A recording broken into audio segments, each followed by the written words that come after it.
Bonjour, aujourd'hui nous parlons de procrastination. La procrastination, c'est le fait de remettre toujours au lendemain ce qu'on devrait faire aujourd'hui. Et alors qu'on va parler de ce sujet, il y a bien des priorités qu'on a dans nos vies et qu'on remet au lendemain.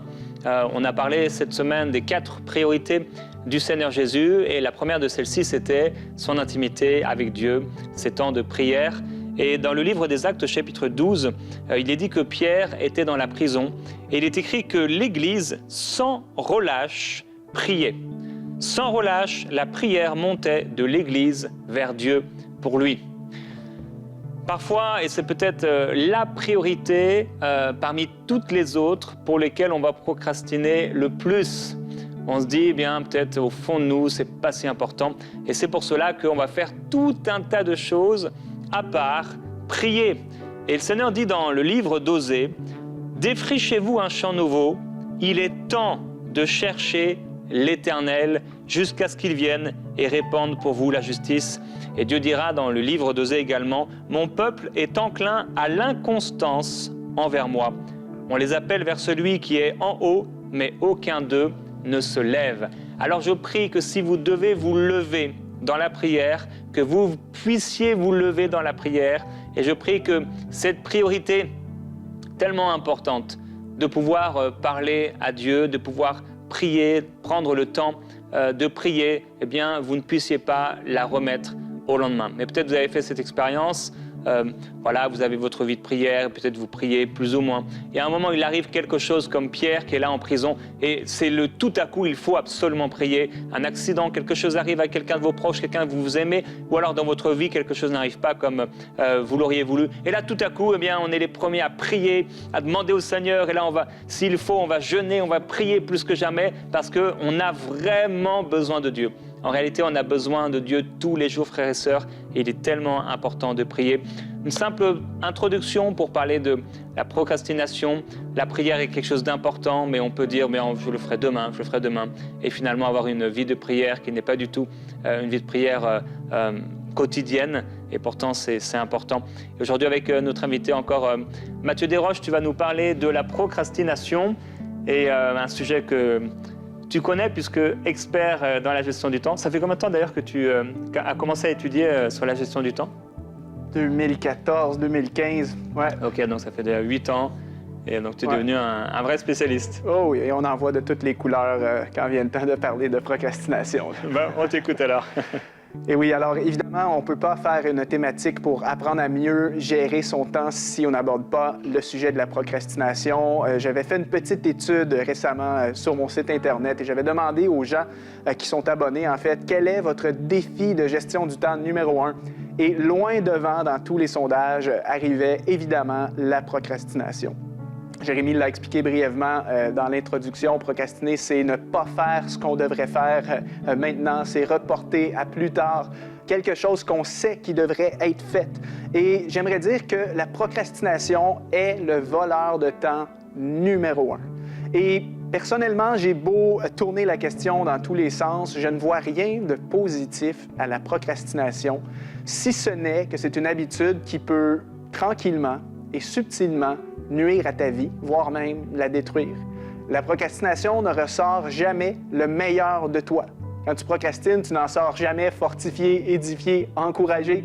Au contraire, avec la procrastination vient plein d'émotions qui sont négatives et toxiques à notre vie, du stress, un sentiment de culpabilité, perte même de confiance en soi parce que tu tombes à un moment donné dans un cycle où est-ce que tu sembles avoir perdu le contrôle et je vais en parler un peu plus tard là, dans cette émission.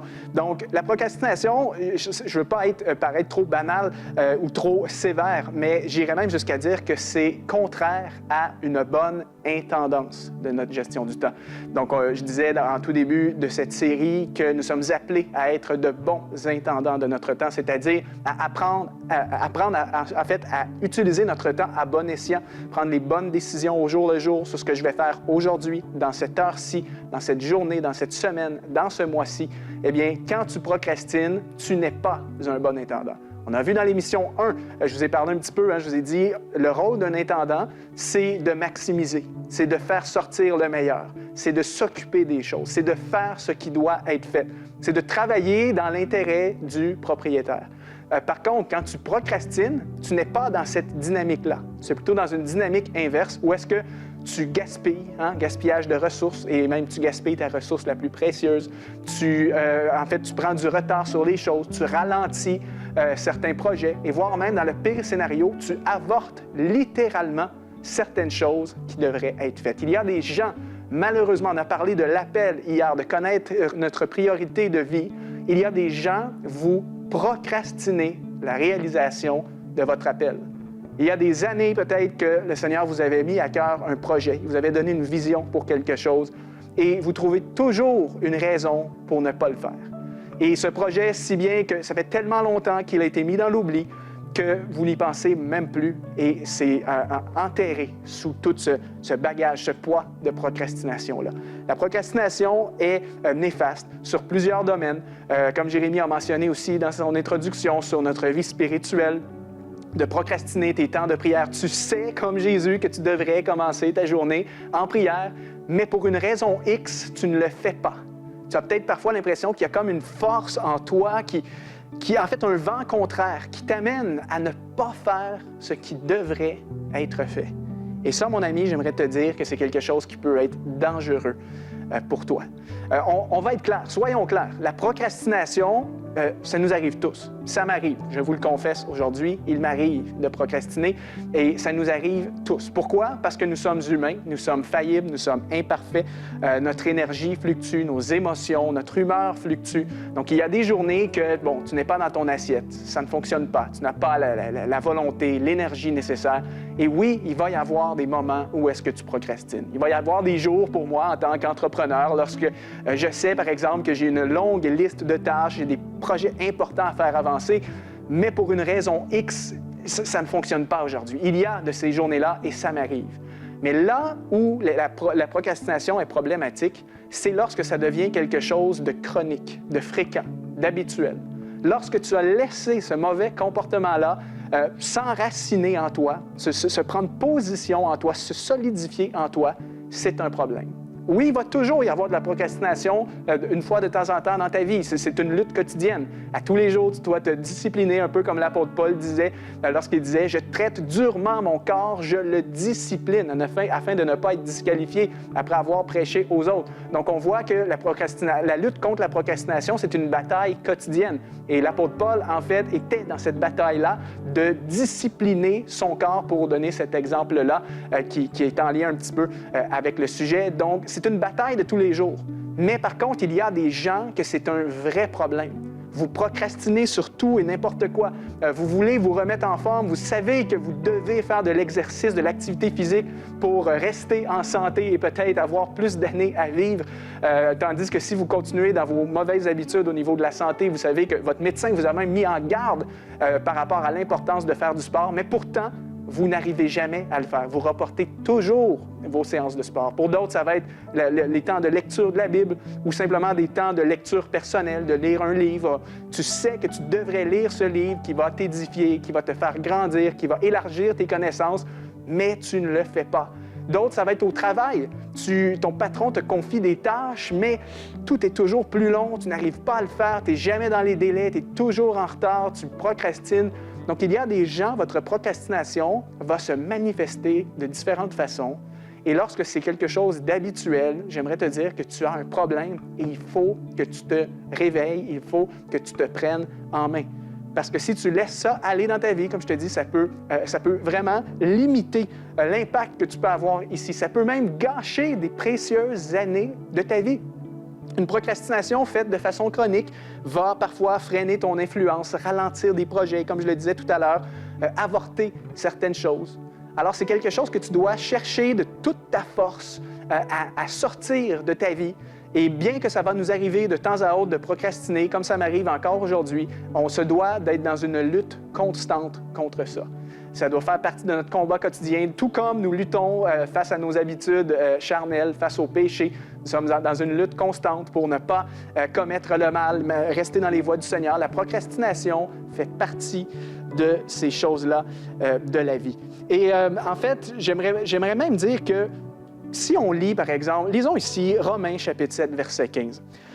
L'apôtre Paul parle, en fait, d'un péché qui est le manque de maîtrise de soi. En fait, pas dans le passage, mais de façon générale, je vais vous lire le passage après, mais de façon générale, l'apôtre Paul, dans ses épîtres, écrivait souvent par rapport à l'importance qu'un chrétien puisse être maître de lui-même. Donc, la maîtrise de soi est un fruit de l'esprit. Par contre, lorsque tu procrastines à un point où est-ce que c'est rendu, à la limite, une dépendance, une habitude, un problème fréquent dans ta vie, tu es arrivé à un point où est-ce que tu as perdu le contrôle et tu n'es plus maître de toi-même. Et lisons justement Romains chapitre 7, verset 15. L'apôtre Paul dit « Je ne comprends pas ce que je fais.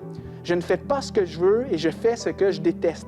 J'ai la volonté de faire le bien, mais je ne parviens pas à l'accomplir. En effet, je ne fais pas le bien que je veux, mais je fais, au contraire, le mal que je ne veux pas. » Quand tu es rendu à ce point-là, où est-ce que cette habitude de procrastination est à un point tel que tu ne fais plus le bien que tu voudrais, tu sais qu'il faudrait que tu pries, mais tu n'es pas capable de le faire. Tu sais qu'il faut que tu avances sur ce projet, mais il y a comme une force en toi qui te tire vers le bas. Mon ami, j'aimerais te dire que tu es peut-être dans une situation où est-ce que tu manques de maîtrise de toi. Et c'est là que spirituellement et par l'aide de Dieu, tu as besoin de chercher la face de Dieu pour qu'il te fortifie dans ton homme intérieur, produise en toi le vouloir et le faire par son Saint-Esprit, afin que tu te mettes à l'action et que tu ne te laisses pas dominer par quoi que ce soit. Être maître de soi veut dire ne pas se laisser dominer par ses mauvais penchants. Et évidemment, la maîtrise de soi est un sujet beaucoup plus large que la procrastination. Être maître de soi veut dire être maître de ses envies charnelles, maître de ses émotions, de ses pulsions et tout ça. Mais la procrastination en fait partie. Parce que souvent, la chair, la nature charnelle, va toujours préférer le chemin de la facilité. C'est-à-dire que pour moi, c'est beaucoup plus plaisant de rester couché jusqu'à 9 h le matin que me faire violence, me discipliner à me lever, disons, à 7 h le matin pour prier. La chair va toujours préférer le chemin de la facilité. C'est pourquoi tu dois apprendre à maîtriser ces pulsions-là naturelles. Tu dois te fortifier dans ton homme intérieur, dans ton esprit, pour avoir la volonté de faire ce qui doit être fait, même si ça ne te tente pas.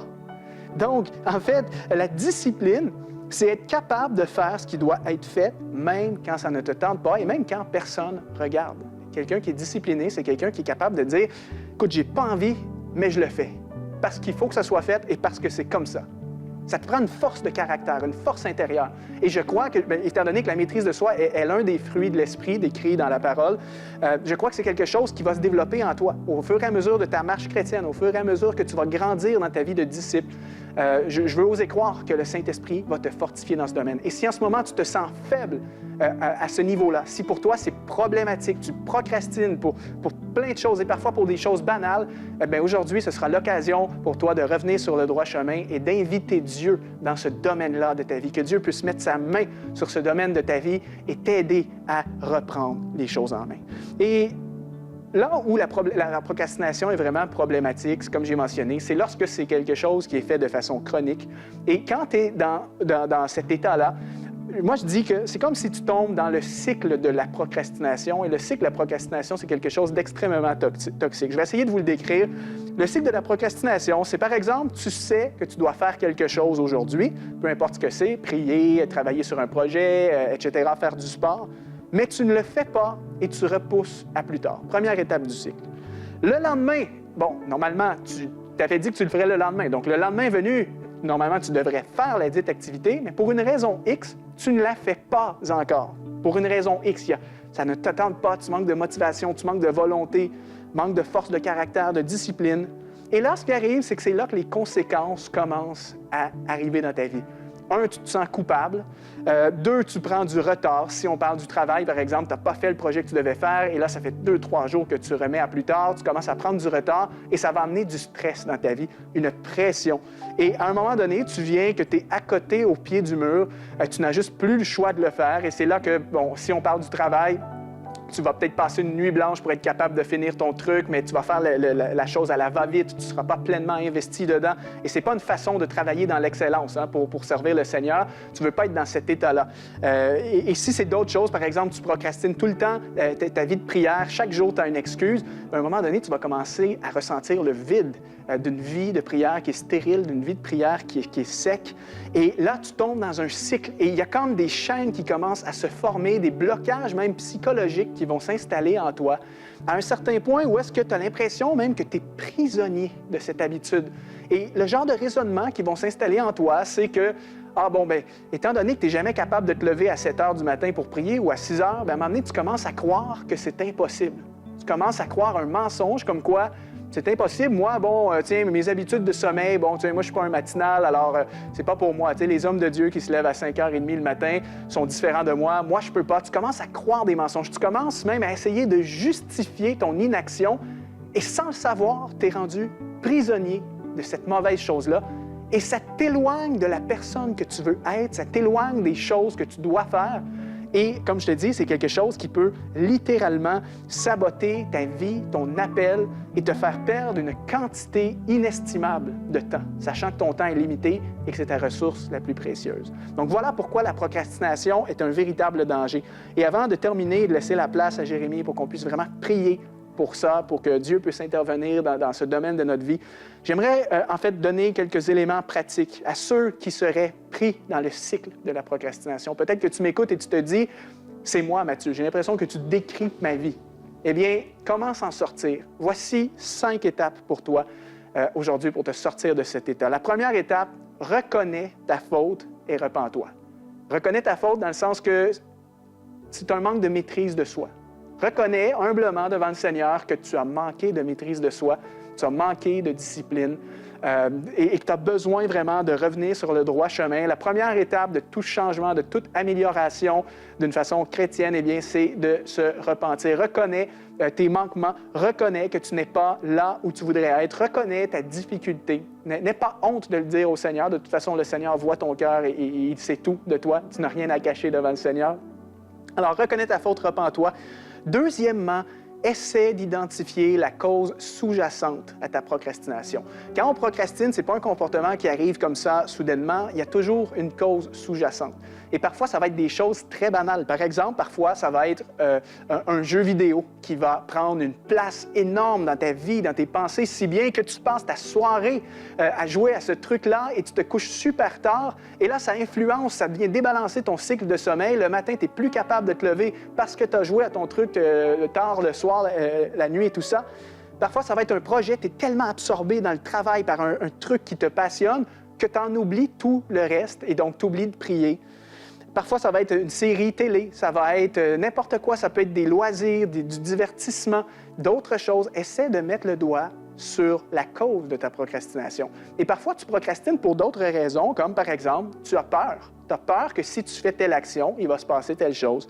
Parfois, c'est l'ennui. Tu évites telle activité ou telle tâche parce que, c'est ennuyant, c'est barbant, ça ne nous tente pas de le faire. Parfois, tu cherches à fuir une souffrance. Tu sais qu'il faut que tu fasses quelque chose, mais ça va occasionner une souffrance dans ta vie.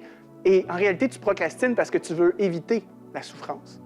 Essaie de mettre le doigt sur la cause qui t'amène à procrastiner.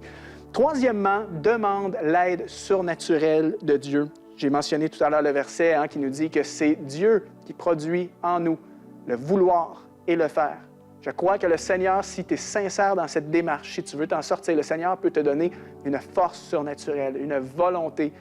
Il peut te solidifier, te fortifier dans ton homme intérieur afin que tu aies cette capacité de dire non à ces mauvaises habitudes, afin que tu sois capable de faire ce qui doit être fait, même si tu n'en as pas envie. Demande l'aide surnaturelle de Dieu.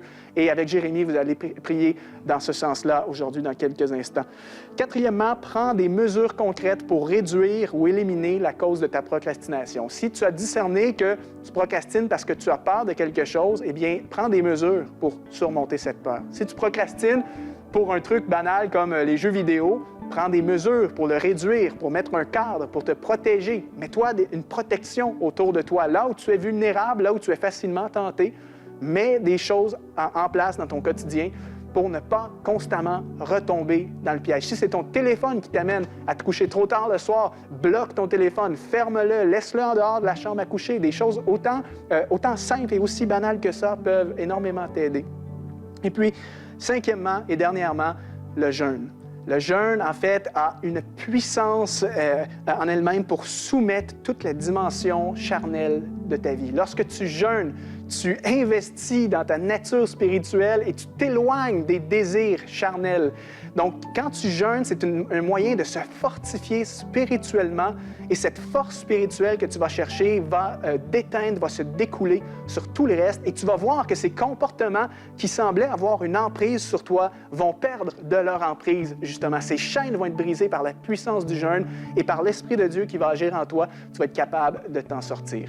Alors, voilà les étapes à suivre d'une façon très simple. Je vous encourage vraiment à mettre ça en application, mais dis non à la procrastination. Arrête de procrastiner. Ça n'apporte rien de positif à ta vie et ce n'est pas une bonne façon de gérer ton temps. C'est du gaspillage de ton temps.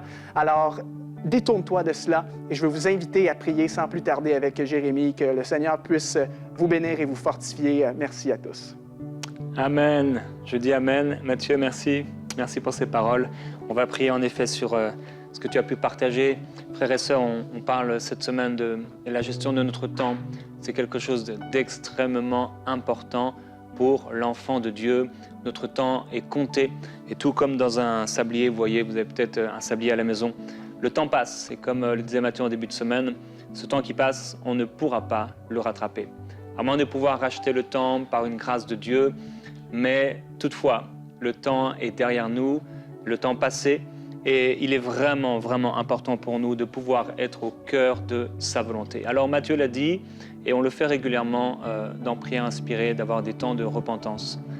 Il a parlé de certaines choses, ça fait mal, parce qu'on réalise que oui, on a procrastiné, on a remis au lendemain ce qu'on devait faire le jour même. La parole déclare par exemple que c'est aujourd'hui le jour du salut. Et donc pour le salut, qui est la chose la plus importante sur la terre en tant qu'être humain, certaines personnes se disent bien non, mais je ferai ça demain. Demain, je penserai au ciel. Demain, je penserai à mon éternité. Et certains de ceux qui ont dit de telles paroles meurent sans avoir pris la décision, sans avoir pris le temps vraiment de sonder à l'intérieur d'eux, dans leur cœur, et de pouvoir réellement se repentir et prendre la décision de suivre et de vivre pour le Seigneur Jésus-Christ. C'est peut-être votre cas aujourd'hui, peut-être vous écoutez cette émission, vous êtes peut-être allé à l'église une fois ou un autre, ou alors une autre fois, ou peut-être vous y allez même de manière régulière, mais vous ne vivez pas pour le Seigneur Jésus-Christ. Et vous dites, oh, je verrai ça demain. Demain, je penserai à mon salut. Vous êtes peut-être le mari d'une femme aujourd'hui qui écoute cette émission, et là, elle est peut-être dans la cuisine et vous êtes quelque part dans le salon et vous n'êtes pas sauvé, vous êtes perdu. Et vous avez besoin d'être sauvé. Sinon, si vous mourrez cette nuit pendant votre sommeil, vous allez directement être plongé en enfer. Et je prie que ce ne soit pas ce que vous viviez, mais qu'aujourd'hui, alors que c'est le jour du salut, vous puissiez vous dire, vous, le mari qui écoutez, et vous voyez votre femme, peut-être même, vous rigolez un peu à l'intérieur de vous quand elle regarde ces émissions, ou tout simplement, vous n'y avez pas vraiment d'intérêt. Je vous encourage maintenant à vous repentir et à recevoir le pardon de vos péchés, en demandant sincèrement pardon à Dieu. Parce qu'aujourd'hui, il parle de votre situation, et en lui demandant de pardonner tous vos péchés et en prenant la décision dans votre cœur de vivre pour Dieu à 100%. Ne pensez pas au prix à payer, pensez simplement à ce que Jésus a fait pour vous. Il est mort à votre place sur cette croix pour pardonner vos péchés. Faites-le maintenant. Prenez cette décision aujourd'hui. Et peut-être vous êtes un enfant de Dieu, mais quelque part aussi vous avez tellement remis au lendemain, et vous remettez constamment au lendemain des choses qui sont pourtant extrêmement importantes. Et le Seigneur vous appelle également à vous repentir parce que vous remettez au lendemain votre appel, ce pourquoi Dieu vous a voulu. Matthieu a parlé de la peur. Parfois, ce sont des peurs qui nous font remettre au lendemain. On a peur du prix à payer. On a peur de ce que ça va coûter. Et on dit, on le verra demain. On a peur parce qu'on a des peurs peut-être à l'intérieur de nous. Et comme Moïse, on dit, mais Seigneur, je ne sais pas parler. Seigneur, je ne sais pas faire. Ou comme Jérémie, je suis un enfant. Mais aujourd'hui, le Seigneur vous appelle et t'appelle à te repentir. Et si c'est ton cas et ta situation, je veux vraiment ouvrir ce moment de repentance où tu peux dire, Seigneur, pardonne-moi. Et tu penses à cette chose. Pense à cette chose que tu remets au lendemain tout le temps et qui est pourtant importante. Est-ce qu'elle est importante? Est-ce que c'est Dieu qui t'a inspiré à faire cette chose? Est-ce que tu sais que cette chose est bonne? Alors que tu fermes tes yeux, si tu peux, là où tu es. Quelle est cette chose? Il y a des choses qui montent maintenant dans les cœurs. Il y a même des choses qui ont été oubliées. Des talents qui ont été cachés dans la terre. Et tu dis, mais mince, le Seigneur m'avait parlé. Plusieurs personnes, le Seigneur vous a parlé un jour et c'était clair dans votre cœur.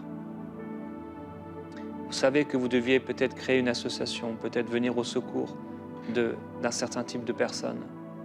Vous deviez faire telle et telle chose, peut-être écrire cette lettre, aller voir cette personne, commencer ce projet, servir dans l'église. Et vous ne l'avez pas fait. Et je veux vraiment que ce soit un temps de repentance. On demande, Seigneur, pardonne-moi. Pardonne-moi. Pardonne-moi. Pardonne-moi d'avoir remis à plus tard ce que tu me demandais de faire. Et n'acceptez pas le mensonge que c'est trop tard. Aujourd'hui encore, je crois que le Seigneur, dans sa grâce, vous permettra de le vivre, de le faire. Et je prie que vous ne soyez pas comme Pharaon à l'époque de Moïse, qui a dit, en voyant les fléaux s'abattre sur sa vie et sur le pays dont il était le gestionnaire, que vous ne puissiez pas dire comme lui, eh bien j'ai péché, je regrette, et finalement endurcir à nouveau votre cœur, mais que ce soit une véritable repentance qui amène un changement et des décisions. Saint-Esprit, merci. Là où tu es, mon frère, ma sœur, invite le Saint-Esprit. Lui, Saint-Esprit, parle-moi. Montre-moi cette chose qui est importante pour toi et que je mets toujours de côté.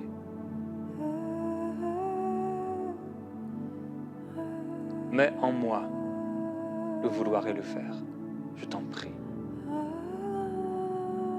Je veux renoncer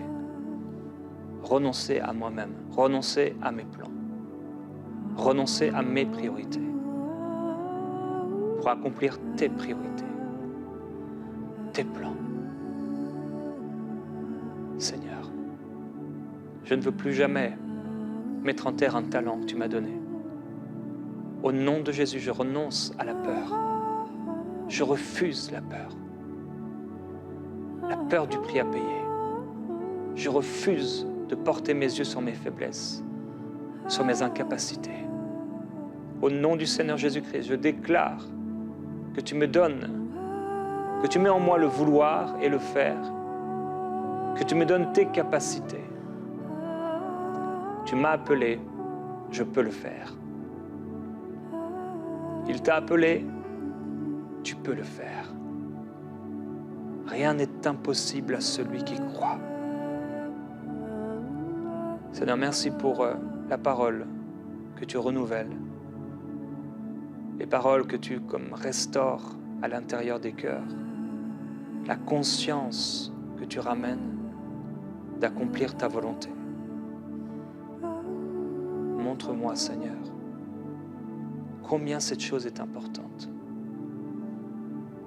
Ouvre nos yeux et montre-nous combien ça compte pour aujourd'hui et pour demain. Seigneur, ouvre les yeux de ton peuple et permets à ton peuple de voir ce qu'on ne peut pas voir dans le naturel. Les vies qui seront impactées à cause de notre sacrifice et de notre renoncement. Je te glorifie, Seigneur. Amen.